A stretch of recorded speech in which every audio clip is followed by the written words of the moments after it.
যারা এখানে এসেছি আমাদের ভাবা দরকার, কারোর বাড়ি আছে পাশাপাশি কাছাকাছি, কারো হাওড়া জেলা বা অনেক দূর দূরান্ত থেকে অনেকে এসেছেন।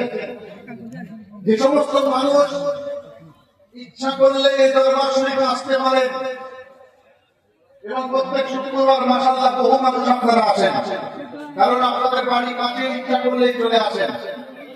কিন্তু জানবেন যে সমস্ত মানুষগুলো অনেক দূর থেকে এসেছেন, ভারতবর্ষের বাইরে থেকে অনেক মানুষ এসেছেন, তাদের মাকসাদটা কতটা আবেগপূর্ণ, কতটা হৃদয় থেকে, কতটা হৃদয় থেকে, এটা আমাকে আপনাকে কিন্তু জাজ করতে হবে। এই দরবার শরীফে এসে আপনারা বসেছেন, ওয়াজ নসিহত শুনছেন, থেকে রাজগার করছেন, সেই সমস্ত মানুষগুলো বহু দূর থেকে এসে তারাও থেকে রাজগারের সান্নিধ্যে ওয়াজ নসিহত শুনছে। একটুখানি নিজে ভাববে যে আমার মেদিনীপুরে বাড়ি, আমার হাওড়া জেলায় বাড়ি, আমার 24 পরগনার বাড়ি, বা আমার অন্য কোনো জেলায় বাড়ি, আপনাদের যে আবেগ নিয়ে আপনারা এসেছেন, আলহামদুলিল্লাহ তারাও কিন্তু একটা আলাদা আবেগ নিয়ে এসেছে। সুতরাং তাদের থেকে একটু শিক্ষা নিতে হবে। আমার আপনার পীর মুজাদ্দিদে জামান কুতুবুল আলা আমিরুশ শরিয়া মাহবাব তরিকাত মাহিয়ে সুন্নাত মাহিয়ে বিদআত আলা হযরত আবু বকর সিদ্দিক রাহমাতুল্লাহ আলাইহি অর্থাৎ দাদা হুজুর কেবলা রাহমাতুল্লাহ আলাইহির কাছে কাবুল কান্দাহার থেকে মানুষ এসে দাদা হুজুর কেবলার কাছে বসে থাকতেন, সবক নিতেন, ইলমে তাসাউফ শিক্ষা অর্জন করতেন। বাংলাদেশ থেকে মানুষ এসে আমার দাদা হুজুর কেবলা রাহমাতুল্লাহ আলাইহির দরবারে বসতেন, সবক নিতেন, দেখে নজর করতেন। ঠিক একই ধারা আজকে এই গোলাপ দরবার শরীফেও বিভিন্ন বাইরে থেকে মানুষ এসে তারা সবক নিয়ে জিকির আজকার করে তাদের দিলটা, তাদের অন্তরটা, তাদের হৃদয়টা আমার আল্লাহর প্রতি পাবন করার চেষ্টা করছে। জোরে বলে সুবহানাল্লাহ। আমার রেজা হুজুর কেবলার কথাটা মনে পড়ে। রেজা হুজুর কেবলা রাহমাতুল্লাহ আলাইহি একটু হার্টের সমস্যা দেখা দিয়েছিল এক সময়, বহুদিন আগে কথা হচ্ছে। কলিকাতা থেকে ডাক্তার আসলেন, রেজা হুজুর কেবলাকে চেক আপ করলেন, তাকে দেখলেন, দেখার পরে সেই ডাক্তার সাহেব বলেছিলেন মেজো হুজুর কেবলা অর্থাৎ আবু জাফর সিদ্দিকী রাহমাতুল্লাহ আলাইহি হাতে একটু সমস্যা দেখা দিয়েছে, তাকে ছোট একটা অপারেশন করতে হবে। সেই সময়ের খরচ 1 লক্ষ টাকা। সেই সময় বহুদিন আগে কথা বলছি, তো সবাই ডাক্তার সাহেব এই চিন্তা করেছিলেন যে 1 লক্ষ টাকা খরচ মেজো হুজুর কেবলা করবেন কি করে, এনারা পীর ফকির মানুষ, এনারা কি করে করবে। ডাক্তার সাহেব চুপচাপ আছে। এমন সময় হুজুর কেবলা রাহমাতুল্লাহ আলাইহির একজন ভক্ত বললেন, ডাক্তার সাহেব আমার পীরকে আপনি পরীক্ষা করলেন, কি করলেন? তখন ডাক্তার সাহেব বললেন আপনার পীরের অর্থাৎ মেজো হুজুর কেবলা পীর সাহেবের একটা অপারেশন করতে হবে, যা অপারেশনটার খরচ হবে 1 লক্ষ টাকা। এই এত টাকা আপনারা কোথায় পাবেন? তখন ওই মেজো হুজুর কেবলার মরিদরা বলেছে ডাক্তার সাহেব আপনি আমার হুজুরকে, আপনি আমার পীর মুর্শিদকে রাজি করান, তিনি এই অপারেশনটা করবেন। আর 1 লক্ষ টাকা দেওয়ার জন্য আমি একা শুনে নয়, আর ভক্ত কয়েকশো মানুষ অপেক্ষা করছে মেজো হুজুরের অপারেশনে 1 লক্ষ টাকা দেওয়ার জন্য। জোরে বলে সুবহানাল্লাহ। মেজো হুজুর কেবলার কাছে ডাক্তার সাহেব গেলেন, আপনাকে আমি কলকাতায় নিয়ে যাবো, একটা অপারেশন করবো, ছোট্ট একটা অপারেশন করলে আপনার আরাম হবে, আপনার কষ্ট হবে না। আমার ভাইরা বাবাজিরা মুখ দিয়ে বাংলা ভাষা মেজলা হুজুর কেবলা রাহমাতুল্লাহ আলাইহি এই ঐতিহ্য দীর্ঘ কান্ডে করেছিলেন। কোন ডাক্তার সাহেব শুনে রেখেছেন, জেনে রেখেছেন, আমার অপারেশন করা লাগবে না। যে সমস্ত মানুষের অন্তরটা, যে সমস্ত মানুষের হৃদয়টা, যে সমস্ত মানুষের হৃদয়টা আল্লাহর প্রতি পাগল হয়ে যায়, তাদের অন্তর থেকে আমার আল্লাহর দিকে উদ্ধার হয়। ওই সমস্ত মানুষের হৃদয়টা, কলমটা, হৃদয়টা, হাতটা দুনিয়ার কোনো ডাক্তার করা অপারেশন করা লাগে না। তাদের অন্তরের দায়িত্ব, তাদের কলমের দায়িত্ব আমার আল্লাহ কুদরতে হাতে গ্রহণ করেছে। একবার জোরে বলেন সুবহানাল্লাহ। আর জোরে বলেন সুবহানাল্লাহ। আল্লাহু আকবার। জিন্দাবাদ জিন্দাবাদ। जिंदाबाद जिंदाबाद আল্লাহু আকবার। যাদের অন্তরটা আল্লাহর প্রেমে পাগল হয়েছে, যাদের হৃদয়টা আল্লাহর প্রেমে পাগল হয়েছে, দুনিয়ার কোনো মানুষ দ্বারা পরিবর্তন করা লাগে না, সেই অন্তর হৃদয়ের দায়িত্ব আল্লাহ পাকের হাতে পাবে। আমার ভাইরা বাবারা যারা প্রতাপপুরের দরবারে বসে আছে, যারা এই প্রতিবাদী, আমাদের সকলের একটা উদ্দেশ্য, সেই অন্তরটা খোলো। এর স্থান কোথায়? পাম স্তরে 2 আঙুল নিচে হলো কলবের মাথা। সেই কলবটাকে পরিষ্কার করা। যেমন লোহায় জং লাগলে শিরিষ কাগজ দিয়ে ঘষে ঘষে লোহার জাং পরিষ্কার করতে হয়, ঠিক আমার আপনার অন্তরটা জাং করে গেলে আল্লাহর জিকিরের মাধ্যম দিয়ে আমার আপনার অন্তরের জাংটা পরিষ্কার করতে হয়। আজকে সেই দরবার হলো জাং, কলবের জাং ছাড়ানো দরবার। আমাদের এই দরবার হলো কলবকে পরিশুদ্ধ করার দরবার। তাই এত লাখো লাখো মানুষ নিজের অন্তরকে আত্মশুদ্ধি করার জন্য, নিজের হৃদয়কে পরিষ্কার পরিচ্ছন্ন করার জন্য, আমাদের দিলটা আল্লাহর প্রেমে পাগল করার জন্য আমরা সকলে এখানে শুনে এসেছি। মাওলানা রুম রহমাতুল্লাহ আলাইহির কথা ভুলে গেলে? আপনারা নাম শুনেছেন মাওলানা রুম রহমাতুল্লাহ আলাইহি, বিশাল আলেম ছিলেন।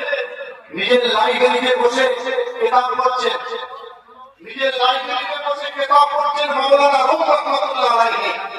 এমন সময় একটা চুল উস্কো উস্কো পরনের পোশাকটা ময়লা নোংরা এইরকম একজন মানুষ মাওলানা রুম রহমাতুল্লাহ আলাইহির কাছে এসে বললে, ও মাওলানা রুম, তুমি কি কিতাব পড়তে একটু আমাকে দাও না, আমি একটু পড়ি। মাওলানা রুম রহমাতুল্লাহ আলাইহি অবাক হয়ে গেলেন, বাবা এই কিতাব পড়ার মানুষ কি আছে? মাথাটা নিচু করে কিতাব পড়ছিলেন, মুখটা তাকালে তুললেন, দেখলেন একটা অপরিষ্কার জামা পরা, চুল উস্কো উস্কো, দুইটা পরিপাটি নয়, পোশাক পরিচ্ছদ পরিপাটি নয়, একটা কেমন করা মানুষ। সে এসে বলছে, ও মাওলানা রুম, কিতাবটা দাও পড়বো। মাওলানা রুম রহমাতুল্লাহ আলাইহির মস্তিষ্ক তখন ঠিক থাকতে পারেনি, রেগে গিয়েছে। তুই এই কিতাব পড়বি, তোর কি ক্ষমতা আছে কিতাব পড়া? বেরিয়ে যা আমার দরবার থেকে, আমার লাইব্রেরি থেকে বেরিয়ে যা। মাওলানা রুম রহমাতুল্লাহ আলাইহি ওই পাগল করা মানুষটাকে লাইব্রেরি থেকে বের করে দিলেন। ওই মানুষটা চলে গেলে কিছুটা যাওয়ার পরে মাওলানা রুম রহমাতুল্লাহ আলাইহি লাইব্রেরিতে আগুন লেগে গিয়েছিল। ধরে বলবেন না? ধরে বলতে পারলেন না? ওই মানুষটা কি করে চলে যাওয়ার পরে মাওলানা রুম রহমাতুল্লাহ আলাইহির দরবারে লাইব্রেরিতে আগুন ধরে গিয়েছিল। মাওলানা রুম রহমাতুল্লাহ আলাইহি শিক্ষিত মানুষ ছিলেন, তিনি বালতি করে পানি নিয়ে যেভাবে যাননি, বরং ওই বই রেখে লাইব্রেরির আগুন নেভানো দেখে ওই পাগল আমার মানুষটাকে খুঁজতে চলে গেলেন। পেয়ে গেলেন, পা দুটো জড়িয়ে ধরে। আমার ভাইরা বাবারা চিন্তা ভাবনা করে ওই সময় মাওলানা রুম রহমাতুল্লাহ আলাইহি ওই পাগল করা মানুষটার পা দুটো জড়িয়ে ধরে হাওয়া করে কান্নাকাটি করতে শুরু করলেন। বলতে শুরু করলেন, হলো বিয়াদবিটা মাফ করেন, ক্ষমা করেন, আপনি আমাকে ক্ষমা করে দেন। আমি আপনাকে অপমান করেছি বলে, আমি আপনাকে আমার লাইব্রেরি থেকে বের করে দিয়েছি বলে, আমার লাইব্রেরিতে আগুন ধরে গিয়েছে। হুজুর বিয়াদবি মাফ করেন, ক্ষমা করেন। বহু মূল্যবান কিতাব রয়েছে, অনেকগুলো কিতাব রয়েছে, এই কিতাবগুলো যদি ভুলে যায় আমি আর কোনোদিন কিতাবগুলো বিতরণ করতে পারবো না। হুজুর আপনি দোয়া করে আল্লাহ পাক যেন আমার লাইব্রেরির আগুনটা ঠান্ডা করে দেন। আমার ভাইরা বাবাজিরা, ওই সময় এই পাগল করা মানুষটা, যার নাম ছিল শামসুল তাবরিজ রাহমাতুল্লাহ আলাইহি, ওই সময় শামসুল তাবরিজ রাহমাতুল্লাহ আলাইহি বলেছিলেন, বাবা তুমি মাওলানা রুম, তুমি আমার পা দুখানা ছেড়ে দাও বাবা, তুমি আমার পা দুটো জড়িয়ে ধরে রেখেছো, দুনিয়ার কোনো মানুষ দেখতে পেলে তোমার মান সম্মান ইজ্জতটা শেষ হয়ে যাবে। ও আমার প্রতাপপুরের ভাইরা, ও আমার দরবার শরীফের ভাইরা, কানটা খাড়া করে শুনে দিকে দেন, ধরে দিকে দেন। অনেক মানুষ হুজুর কেবলার কাছে এসে পড়ে থাকে, হুজুর কেবলার দর্শন পাওয়ার জন্য পড়ে থাকে, হুজুর কেবলার মুসাফা করার জন্য ঘন্টার পর ঘন্টা এসে পড়ে থাকে। অনেক সময় দেখা হয়, অনেক সময় শারীরিক অসুস্থতার জন্য প্রতাপপুর দরবার শরীফে হুজুর কেবলার দেখা পাওয়া যায় না, ঘন্টা ভাড়া ক্রান্ত করে চলে যান। আমার ভাইরা বাবাজিরা, ওই সময় মাওলানা রুম রাহমাতুল্লাহ আলাইহি বলেছিলেন, হুজুর বেয়াদবি মাফ করে ক্ষমা করে আপনার পা দুটো জড়িয়ে ধরলে আমার মান সম্মান একদম নষ্ট হয়ে যাবে না, বরং আপনার পা দুটো জড়িয়ে ধরে থাকলে আপনার ভিতরে যে এলেমটা আছে, যে এলেমের দ্বারা আল্লাহ ইবাদতে আমলটা ধরিয়ে দিয়েছে, ওই এলেমটা আমি মাওলানা রুম আমার ভিতরে প্রবেশ করে যাবে। একবার কি বলবেন না সুবহানাল্লাহ। আপনার ভিতরে যে এলেম আছে, যে জ্ঞান আছে, সেটা আমার ভিতরে প্রবেশ করে। মাওলানা রুম রাহমাতুল্লাহ আলাইহি নাটা হাত দেখাই না হুজুর সংসার বাবরে রাহমাতুল্লাহ আলাইহি আল্লাহ পাকের দরবারে দোয়া চাইলেন, আল্লাহ এই মাওলানা নিজের ভুলটা বুঝতে পেরেছে, এই মাওলানা নিজের ভুল বুঝতে পেরেছে, আমার কাছে মাফ চেয়েছে, আমি আল্লাহ তাকে অন্তর থেকে ক্ষমা করলাম। আল্লাহ আপনি তার লাইফের আগুন ঠান্ডা করে দেন। পীরের দরবারে তো দীর্ঘদিন আসছে, পীরেরা আপনাকে ভালোবাসে না, মহব্বত করে না, অনেক সময় রাগারাগি করে আপনার ভুলের জন্য, আপনাকে পরিবর্তন করার জন্য অনেক সময় হয়তো রাগারাগি করে, কিন্তু আদরটাও করে। আপনি বাড়িতে বিপদে পড়েছেন, ছেলে মেয়ে নিয়ে সমস্যায় পড়েছে, তার মানে হুজুরকে বলবেন, হুজুর আমি এই সমস্যায় পড়েছি, আমাকে একটু সমাধান দেন। হুজুর আপনাকে সমাধান দিলে আপনার পরিবার শান্তি হয়ে গেল। কি হয় না গো বাবা? হুজুর তোর কাছে আমরা আসি, দোয়াও নিই, আমার পরিবারের সমস্যার সমাধান হলো। তো মাওলানা রাহমাতুল্লাহ আলাইহি এরকম বললেন, যাও বাবা তোমার জন্য দোয়া করি, তুমি তোমার লাইব্রেরি দিয়ে রাখো, তোমার লাইব্রেরির কি অবস্থা। তখন মাওলানা রুম রাহমাতুল্লাহ আলাইহি তাড়াতাড়ি করে লাইব্রেরিতে গেলেন, গিয়ে দেখলেন লাইব্রেরির আগুনটা নিভে গেছে।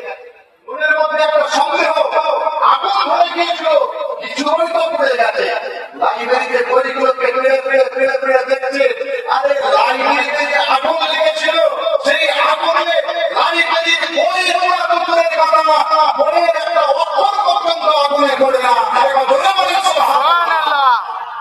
আল্লাহর বলিদের কারিশমা বাবা বলে শেষ করা যাবে না। মনকে ঠিক রাখবে, পীর হিসাবে তাকে মেনেছে, যুগের শ্রেষ্ঠ মনে করবে। পীরের সামনে আমি বসাবা কত মসজিদ করে কথাবার্তা বললে বাইরে বেরিয়েছে, যদি আমরা সেই পীরের নামে দুর্নাম করি, পীরের দরবারে গেলাম একটু চাও পেলাম না, পীরের দরবারে গেলাম একটু রাস্তাও পেলাম না, তাহলে জানবে আপনার ইমানের মধ্যে গন্ডগোল আছে। আপনি যাকে পীর হিসাবে মেনেছেন তাকে আপনি যুগের শ্রেষ্ঠ মনে করতে পারেননি। তাই আমি আপনাদের পা ধরে হাত ধরে বলবো, দরবার শরীফের হুজুরকে যারা পীর হিসাবে মেনেছেন, আধ্যাত্মিক শিক্ষক হিসাবে যারা মেনেছেন, যুগের শ্রেষ্ঠ মনে করবেন। আপনার পীর আপনার কাছে যুগের শ্রেষ্ঠ, আপনার বাবা আপনার কাছে যুগের শ্রেষ্ঠ, এই মনে করবে, মজা পাবেন। শুধু দেখে করলে হবে না, পীরের নসবত, পীরের সহবত আমাদের প্রয়োজন। আমাদের আমাদেরকে বলবে, বাবা সময় এলেম শিখতে হবে না, এলেম শেখার পরে ডিগ্রি অর্জন করার পরে সহবত না, ভালো পীরের সহবতে গিয়ে নিজেকে তৈরি করার চেষ্টা করে। আমাদের সীতাপুরের পাশে কদমপুরে এক হুজুর শুয়ে রয়েছে, হযরত আব্দুল্লাহ রাহমাতুল্লাহ আলাইহি, মস্ত বড় আল্লাহর ওলি মানুষ। পীরের কাছে মুরিদ হতে গেলেন, হুজুর আমি একটু আপনার কাছে মুরিদ হতে এসেছি। তখন তার পীর বললেন, বাবা এই পাশে একটা বাগান করেছি, বাগানে একটু পানি দাও তো, গাছের বাগান আছে, পানি দাও। তো আব্দুল্লাহ রাহমাতুল্লাহ আলাইহি পানি দেওয়া শুরু করলেন। আপনারা মুরিদ আছে ভালো করে শুনে, শুধু পীরের দরবারে আসবো আর যাবো এটা করলে হবে না। পীরের দরবারে থেকে সময় দিয়ে পীরের খিদমত করার চেষ্টা করেন। পানি দাও বাবা, আব্দুল্লাহ তুমি মুরিদ হতে এসেছো, পানি দাও। হযরত আব্দুল্লাহ রাহমাতুল্লাহ আলাইহি পানি দেওয়া শুরু করলেন। পানি দেওয়া হয়ে যাওয়ার পরে আব্দুল্লাহ হুজুর রাহমাতুল্লাহ আলাইহি এসে তার মুসলিমকে বলেননি, হুজুর আমার পানি দেওয়া হয়ে গেছে, এবার কি করবো? পানি দেওয়া হয়ে গেছে, আছে আমার পরে তুই পানি দিচ্ছে, আমার পরে তুই পানি দিচ্ছে। হুজুর পানি দেবে বলে পানি দিয়ে রাখলেন প্রত্যেকদিন নিয়ম করে। হুজুরের কাছে এসে একবার বলেননি, হুজুর আমার পানি দেওয়া শেষ হয়ে গেছে, এবার কি করবো? এইভাবে পানি দিনে দিনে দিনে দিনে ভাই 1 মাস 2 মাস 1 বছর 2 বছর নয় 20টা বছর কাটিয়েছে। কয় বছর? 20 বছর কাটিয়েছে। 20 বছর কাটানোর পরে আব্দুল্লাহ রহমাতুল্লাহ আলাইহির পীর মুর্শিদের ছোট মেয়েটা একদিন দেখছে যে আব্দুল্লাহ হুজুর রহমাতুল্লাহ আলাইহি পানির পাত্রটাকে মাথায় করে নিয়ে বাগানে যাচ্ছে পানি দেওয়ার জন্য, কিন্তু তার মাথার সাথে পানির পাত্রের কোনো সম্পর্ক নাই। আব্দুল্লাহ হুজুর রহমাতুল্লাহ আলাইহি তিনি হেঁটে হেঁটে চলে যাচ্ছেন আর পানির পাত্রটা তার সাথে সাথে চলে যাচ্ছে। এবার জোরে বলেন সুবহানাল্লাহ।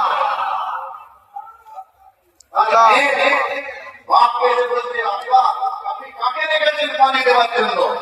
কেন? বলে আব্বা উনি পানির পাত্র মাথায় করে নিচ্ছেন ঠিক কথা, কিন্তু মাথার সাথে পানির পাত্রের কোনো সম্পর্ক নাই। উনি হেঁটে হেঁটে চলে যাচ্ছে, পানির পাত্রটাও সাথে সাথে চলে যাচ্ছে। বলে বেটি তুই ভুল দেখেছিস, আমার মনে হয় ঠিক দেখেছিস, তুই ভুলভাল কিছু দেখেছিস। না তো আমি ঠিক দেখেছি, না তুই আরেকদিন দেখ। দ্বিতীয় দিন দেখলে একই অবস্থা, আপনাকে এসে বললেন আব্বা আমি ঠিকই দেখেছি। হযরতে আব্দুল্লাহ রহমাতুল্লাহ আলাইহির পীর মুর্শিদ বাইরে গেলেন, গিয়ে ডাকলেন, ও আব্দুল্লাহ আমার কাছে এসো। 20 বছর আগে মুরিদকে বলেছিলেন বাবা আব্দুল্লাহ তুমি আমার কাছে পানি দাও। 20 বছর আগে বলেছিলেন বাবা আব্দুল্লাহ তুমি আমার বাগানে পানি দাও। আর 20 বছর পরে ওই আব্দুল্লাহ নাম ধরে ডাকলেন বাবা আব্দুল্লাহ তুমি আমার কাছে এসো। কিভাবে পাওয়া যায়? 20 বছরের মধ্যে আব্দুল্লাহ আলাইহির সাথে তার 20 বছরের কোনো কথাবার্তা হয়নি। এবার জোরে বলেন সুবহানাল্লাহ। আরে আমার বাবারা বুঝতে পারছেন পরিস্থিতি? হযরত আব্দুল্লাহ হুজুর আপনি আমাকে ডেকেছেন? হ্যাঁ বাবা বাবা তুমি বাড়ি ফিরে যাও বাবা, আমি তোমার জন্য দোয়া করছি। বলে হুজুর কোনো আশা নিয়ে এসেছি, আমি একটু মুড়ি ধরো। আমার ভাই বাবাদের এখন দেখার পরিচয় রেখেছেন জেনে রেখেছেন। ওই সময় আব্দুল্লাহ রহমাতুল্লাহ আলাইহি তাকে বললেন না ও কাকুতি মিনতি করতেন, পীর মুর্শিদকে বলতে শুরু করলেন হুজুরকে আপনি মাফ করেন ক্ষমা করে। কোনো আশা নিয়ে আপনার কাছে এসেছিলাম, কোনো আকাঙ্ক্ষা নিয়ে আপনার কাছে এসেছিলাম, আপনার হাতে হাত দিয়ে একটু আমি মুদিত হব। হুজুর আমি 20টা বছর ধরে আপনাকে বেতন করেছি, না জানি আমি আপনাকে খুশি করতে পেরেছি কিনা জানি না। হুজুর আমাকে আপনি বাড়ি পাঠিয়ে দিচ্ছেন অসুবিধা নাই, কিন্তু হুজুর আমাকে একটু আপনি মরিদ করে নেন। পাঠিয়ে দিচ্ছেন আপনি মরিদ করাবেন না আমার ভাইয়েরা বাবাজিরা আল্লাহ তাআলা করে শুনে রেখে দেন। ওই সময় হযরত আব্দুল্লাহ রহমাতুল্লাহ আলাইহির মুর্শিদ বলেছিলেন ও আমার ভাই তুমি শুনে রেখে দাও, জেনে রেখে দাও, শুধু আমার হাতে হাত ধরে বায়াত করলে বায়াত হয় এমন কাজ নয় বাবা। তুমি আমাকে খুশি করেছো, আল্লাহর কোন বান্দা বান্দী যদি আমাকে শাইখের মাকাম পর্যন্ত পৌঁছে যেতে পারে, আর আল্লাহ পাক পরবর্তীকালে আল্লাহর বান্দা বান্দীকে আমাকে রাসূলুল্লাহ মাকাম পর্যন্ত পৌঁছে দেবে। আর আল্লাহর কোন বান্দা বান্দী যদি আমাকে রাসূলুল্লাহ মাকাম পর্যন্ত পৌঁছে দিতে পারে, আর আল্লাহ পাক পরবর্তীকালে আল্লাহর বান্দা বান্দীকে আনাবিল্লাহ বাকাবিল্লাহ মাকাম পর্যন্ত পৌঁছে দেবে। আমার আল্লাহর কোন বান্দা বান্দী যদি আনাবিল্লাহ বাকাবিল্লাহ মাকাম পর্যন্ত পৌঁছে দিতে পারে, ওই মানুষটা দুনিয়া নিয়ে কোনো চিন্তা করা লাগবে না, ওই মানুষটার আখিরাত নিয়ে কোনো চিন্তা করা লাগবে না। আমার আল্লাহ পাক কালামুল্লাহ শরীফের মধ্যে ইরশাদ করে দিয়েছেন ওয়ালা তাহিনু ওয়ালা তাহজানু ওয়া আনতুমুল আ'লামু ইন কুনতুম মুমিনিন। আল্লাহ বলে বান্দা তোরা কমপ্লিট মুমিন হয়ে যা, আমি আল্লাহ তোদের নিরাপত্তা দান করে দেব। এবার জোরে জোরে বলেন সুবহানাল্লাহ। আল্লাহ পাক নিরাপত্তা দেবেন কখন?